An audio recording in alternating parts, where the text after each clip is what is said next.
Երգչուհի Անահիտ Սիմոնյանն արդեն մի քանի տարի է բնակություն է հաստատել Ամերիկայի Միացյալ Նահանգներում։ Նրա ամուսնու Հայկոյի մահից հետո նա ամեն քայլ արեց, որպեսզի իր որդու հետ տեղափոխվի ԱՄՆ։ Այսօր արդեն նրանք հարմարվել են և իրենց բնականոն կյանքով են ապրում այնտեղ։ Անահիտ Սիմոնյանն ինստագրամյան հարթակում ժամանակ առ ժամանակ հանդես է գալիս ինտրիգային հրապարակումներով, այդպիսով առաջացնելով և պահպանելով հետաքրքրությունն իրանցի հանդեպ։ Այսօր էլ բացառություն չէ։ Երգչուհին հանդես է եկել նոր ֆոտոշարքով, ներկայացնելով, թե ինչպիսին է ինքը այս տարիքում հարսանեկան զգեստով։ Եկավ այդ օրը, հրապարակումներին կից գրել է երգչուհին, էլ ավելի առաջացնելով հետևորդների հետաքրքրությունն ու կասկածն այն մասին, որ վերջինս ամուսնանում է։ Արդյոք Անահիտ Սիմոնյանն իրականում ամուսնանում է, թե պարզապես հերթական անգամ ցանկանում է առաջացնել հետևորդների շրջանում ինտրիգ, դժվար է ասել։ Մեզ մնում է փաստել, որ երգչուհին իսկապես գեղեցկուհի է, թե իսկ իրադարձությունների հետագա զարգացման վերաբերյալ հանդես կգանք ավելի ուշ։ Ամերիկայի Միացյալ Նահանգներում բնակություն հաստատած դերասանուհի Աննա Մանուչարյանը բավականին ակտիվ է ինստագրամյան հարթակում, վերջինս երեկ երեկոյան հանդես է եկել հրապարակումով, այդպիսով ցույց տալով, թե ինչպես է ինքը հարսանեկան զգեստը Հայքին գտնվում Վաչե Ամարյանի կողքին։ Շատերը մեկնաբանությունների դաշտում շտապել են զույգին երջանկություն մաղթել, շնորհավորել ամուսնության առթիվ, իսկ շատերն էլ շտապել են հիշեցնել, որ այս ամենը պարզապես ֆիլմից հատված է և նշել են, որ Վաչե Ամարյանը ընտանիք և կին ունի։ Նա չի կարող ամուսնանալ Աննա Մանուչարյանի հետ, դե իսկ շատերն էլ շտապում են հավատալ, որ դերասանուհին երջանիկ է և իր կողքին կա սիրված ամուսին։ Սիրելի հետևորդներ, բարի օր, բարի առավոտ և բարի երեկո նրանց, ովքեր բնակվում են Հայաստանում, չեք պատկերացնի, բայց ես հիմա գնում եմ դատի։ Հիշում եք, մի անգամ պատմեցի, որ Կարմիր լույսի տակ կանգնած հեռախոսս ոտքիս վրա էր դրված և ես տուգանվեցի $250 չափով։ Հիմա գնում դատարան այդ հարցերով։ Ինչևէ, ուզում եմ շնորհակալություն հայտնել ակտիվության համար, ես մի փոքր ավելի ուշ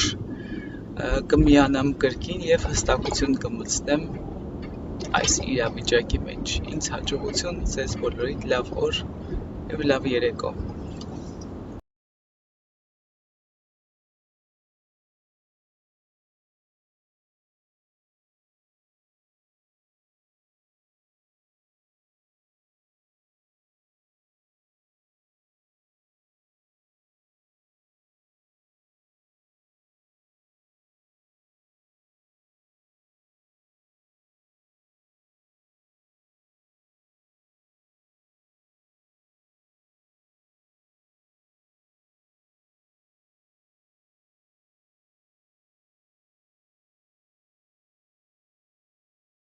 Ամերիկայի Միացյալ Նահանգներում բնակություն հաստատած Աննա Մանուչարյանի մայրիկը ապրում է Հայաստանի Հանրապետությունում։ Երեկ նրա ծննդյան տարեդարձն էր։ Աննան, ով օվկիանոսից այն կողմ է գտնվում, չի զլացել և մայրիկի համար հուզիչ անակնկալ է պատրաստել, սերենադ է ուղարկել և ծաղիկներ նվիրել մայրիկին։ Ինչպես դերասանուհին է փաստում, մայրիկը հուզվել է դստեր անակնկալից։ Ներկայացնում ենք ձեզ դերասանուհի Աննա Մանուչարյանի անակնկալը և նրա հուզված մայրիկին առանց մեկնաբանության։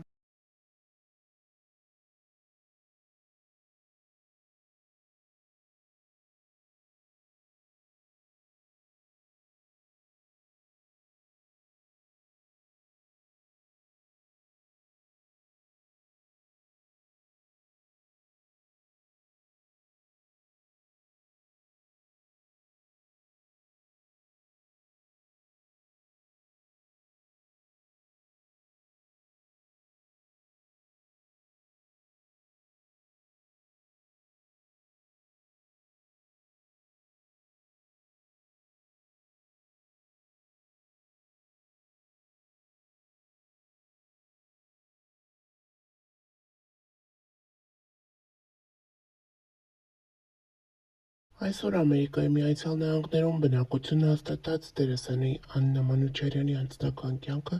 դեռ շատերին է հետաքրքրում։ Գաղտնիք չէ, որ վերջինս տարիներ առաջ ունեցել է անձնական դժվար և դաժան փորձ։ Այս մասին դերասանուհին հարցազրույցների ժամանակ մի քանի անգամ խոսել է։ Ամուսնությունից մեկ շաբաթ անց սկսվեց հալածանքներ ֆիզիկական, հոգեբանական, անտեղի և անհիմն։ Բազմիցս եղել է ֆիզիկական բռնություն, ծեծ և դա հանգեցրել էր իմ առողջական լուրջ խնդիրների։ Հիմա ես բոլոր հոգեբանական ապրումները հաղթահարել եմ և այսօր ինձ համար հեշտ է այդ մասին խոսել։ Տետ-ա-տետ հաղորդման շրջանակներում խոսելով ընտանեկան բռնության ու ամուսնալուծության մասին պատմել էր դերասանուհին։ Երբ ամուսնանում էի, մայրս ասաց՝ հարգիր, որ հարգվես, բոլոր ընտանիքներում լինում են վեճեր, անդուրժող եղիր։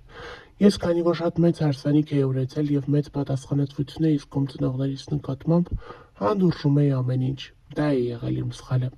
Եթե ես առաջին բռնության ժամանակ պատմեի հորս, բայց ես 2.5 տարի ոչ մի վայրկյան իմ ծնողներին ցույց չեմ տվել, թե ինչ պայմաններում եմ ապրում, անկեղծացել է դերասանուհին։ Նա նշել է, որ նախկին ամուսնու համար անգամ խնդիր էր իր ծնողների հետ շփումը։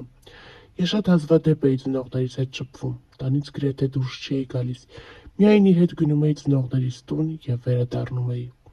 Հետո երբ արդեն երեխայի էի սպասում, մտածում էի՝ հո չեմ բաժանվելու։ Իսկ հետո Մալենան ծնվեց, իսկ բաժանման որոշումը կայացրել է հերթական կոնֆլիկտից հետո, երբ ծնողները եկել են իրենց տուն և առաջարկել, որ իրենց հետ Աննան և Մալենան էլ հանգստի մեկնեն, բայց ամուսինն արգելել է։ Աննա Մանուչարյանը պատմել է, որ բաժանվելուց հետո առողջական լուրջ խնդիրներ է ունեցել և 1 տարի է պահանջվել վերականգնվելու համար։ Այդ օրվանից հետո նրան չեմ տեսել և դա լավ է, որովհետև կարծում եմ նա կխանգարեր Մալենայի ճիշտ մեծանալուն, ասել է դերասանուհին։ Հավելենք, որ դերասանուհին միայնակ է մեծացրել իր դստերը։ Այս տարիների ընթացքում նա բազմաթիվ դժվարությունների է հանդիպել, սակայն ինչպես ինքն է նշել բազմիցս, ավելի լավ էր միայնակ մեծացնել իր սեփական դստերը, բայց ճիշտ դաստիարակություն և ճիշտ ճամփա բացեր նրա համար։ Աննա Մանուչարյանն այս տարիների ընթացքում երբեք չի խոսել իր անձնականի մասին։ Նա նշել է, որ իր համար մշտապես առաջին տեղում եղել է դստեր դաստիարակությունը, դստեր կյանքը և որ երբևէ իր անձնականի պատճառով դստեր կյանքում որևէ բան սխալ չընթանար։ Նա չի ցանկացել խաղալ իր սեփական դստեր զգացմունքների հետ և այդպիսով նա առաջին տեղում է դրել դստեր դաստիարակությունը, ապա նաև նրա կարիերան։ Արդեն այսօր Մալենան մեծացել է, բավականին տաղանդավոր երգչուհի է, ինչպես նաև բավականին գեղեցիկ աղջիկ է։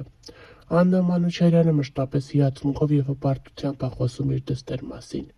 ով բավականին մեծ հաջողություններ է գրանցել, մասնակցելով մանկական Եվրատեսիլ հեռուստաշոուին։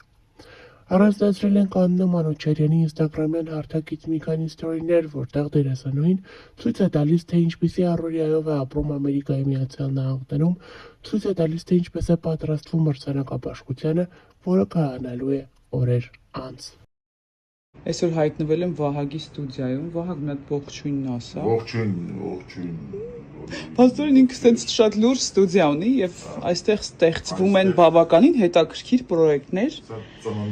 որոնցից մեկի շուրջ, այո, մենք հիմա աշխատում ենք, շուտով կներկայացնենք նաեւ ձեզ։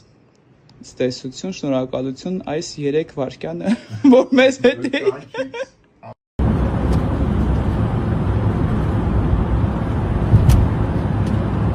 Ուրեմն այսօր եկել եմ Վոնի մոտ, որովհետև մենք ամվայի համար ինձ շոր ենք պատրաստելու մի ֆանտաստիկ ու պարզվում է այստեղ կոկտեյլների դեգուստացիա, մեր բարմենն է Freedom-ը ստեղծում է կոկտեյլներ և մենք բոլորս որոշում ենք ինչ կոկտեյլ պետք է ընտրենք very special երեկոյի համար։ Հա, հետո ինչ-որ փակ բան է լինելու, այստեղ։ Ես մասնակցելու եմ։ Իհարկե։ Hello։ Որտեղ առանց քեզ, թանկագին։ Всё, ինձ շատ ալկոհոլ մի արեք, որովհետև ես վարորդ կին եմ։ Կին եմ։ Աղջիկս դու։ Մի հատ ցույց եմ տալիս ընթացքը։ Այդ ինչա, ոսկի։ Ոսկի։ Մեր вечерինքան ոսկի է լինելու աննան։ Որ կոմադել շատ կսազի вечерինքային։ Այս ես խմելու եմ, հիմա ես դրսից և ներքսից ոսկի պատերն լինելու։ Էսի սիրունա։ Сам процесс, как оно drip. Вау. Yay. Она армянская Барбина. Мерси. Угадай, сколько ее лет. Не буду гадать, она молодая и красивая. 25. Да нет. Максимум. 20. Нет, 40. В чем секрет? Да ни в чем. Օ, հեսա, շատ սիրուն է երևում, ուզում էի ցույց տամ մտնեք Վոնի, այս բալկոնի հատվածը։ Վոն։ Hello. Երեխեք ստեղ ցերեկ նա շատ սիրուն այս տեսարանը, այս ծառը, այս խորհրդանշական ծառը միայնակ, հպար։ Կարաս նաև real estate-ում աշխատես։ Տները այնքան լավ ես գովում։ Որովհետև ձեր տունը, մա Վոնի շունը, բարև։ Կողցր ուտեմ քեզ։ Բայ մատ Վոնի տունն էլ ցույց տամ էլի, սենց յուրահատուկ։ Մի հատ, այստեղ դուք տեսել եք, չէ՞ ինչքան շոր կար, հիմա այլևս շոր չկա, որտեվ Beverly Hills-ում խանութ է բացել արդեն եւ շորերը տեղափոխվել են այնտեղ։ Մտնեք ինչ սիրուն մտնոլորտ է։ Եկեք հենց նոր ինչ նվեր ստացա, այսենց մի հատ կուրտկա, որ լրիվ իմ յուբկայի համար է, ոնց որ նախատեսված։ Իդեպ Վոնը հիմա Beverly Hills-ում ունի խանութ, որտեղ կարող եք գտնել աշխարհի ամենանկեղծ օրիգինալ շորերը, եւ ամենօրյա, եւ տարբեր ճոխ առիթների համար։ Ես Վոնից այնքան շոր ունեմ, այնքան ուրախ եմ, որ ինքը կա Ամերիկայում, որտեղ այստեղ դժվար է գտնել ներկայանալի հագուստ։ Այսքան բան։